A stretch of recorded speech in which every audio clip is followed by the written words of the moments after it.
What is the law of assumption and how to use it? First and foremost, I love you guys. I hope the best for you. If you are struggling with empty bank accounts or relationships falling apart, or you're indulging in bad habits, or overall you just got self-doubt, there is a psychological reason as to why it seems like other people effortlessly attract everything they want while you're over here continuing to struggle. And that reason is the law of assumption. Whatever you assume to be true becomes your experience of reality. Your assumptions, whether conscious or unconscious, shapes the world you experience. This powerful concept was popularized by Neville Goddard, my favorite mystical self-help teacher. He was born in 1905, and Goddard rose to fame for his radical yet easy to understand interpretation of the Bible as a sort of psychological blueprint for awakening to your true power as the creator of your reality. And I love that. I love how empowering it is. Like, for real, this law, it finds its roots in biblical teachings, such as when Jesus Christ declared, whatever you ask in prayer, believe that you have received it and it will be yours. So now that you understand what the law of assumption is, let me show you exactly how to apply it in your own life. Number 1, know what you want. Number 2, imagine you have it. Number 3, assume it's yours. Number 4, keep assuming. Number 5, see it come true. This information may seem too simple or too good to be true, right? But what if I told you the story about how Neville discovered the law of assumption? He had his doubts as well. It was during the Great Depression when Neville, currently residing in New York, had the privilege of being mentored by an Ethiopian rabbi named Abdullah. One time, Neville confessed to Abdullah, saying this: "I've been gone from Barbados for almost 12 years, and I've never had a desire to go back. But now I have a hungry desire, a haunting desire to go to Barbados. Not a thing stops me but a lack of money. I have no money." Abdullah, with his wisdom, replied, "You are in Barbados. You see Barbados. You can smell the tropical land of Barbados. See only the little homes of Barbados, and that's all you do. You just simply sleep tonight in Barbados." Neville thought this was insane, right? But nonetheless, within his imagination, he slept in Barbados in his mother's home. A week later, life is still the same, so Neville confronts Abdullah. He says, "Ab, I am no nearer Barbados."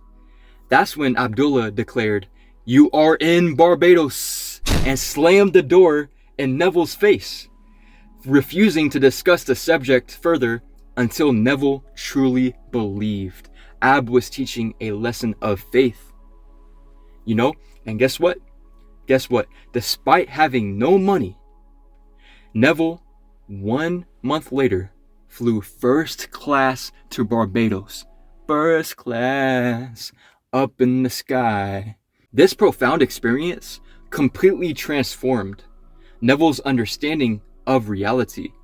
After returning from Barbados, he dedicated his life to teaching his audience the principle of the law of assumption, knowing firsthand that a faithful imagination creates reality. What you desire may seem impossible at first, and it's good that you have your doubts. If you didn't have doubts, I'd be concerned.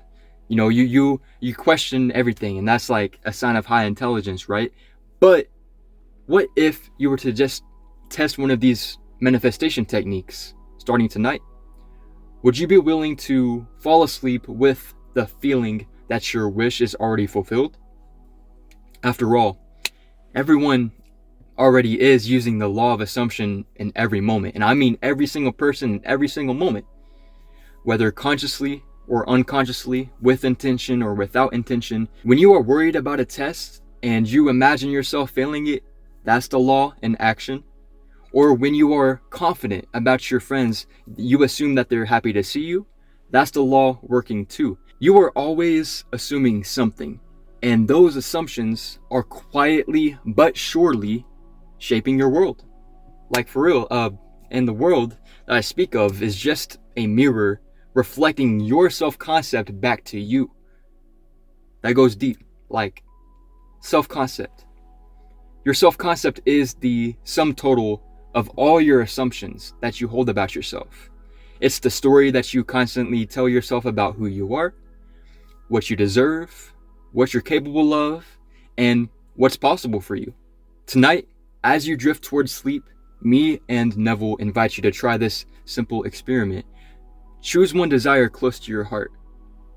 Disregard your current self-concept, what you believe to be true about yourself, and just enter your imagination.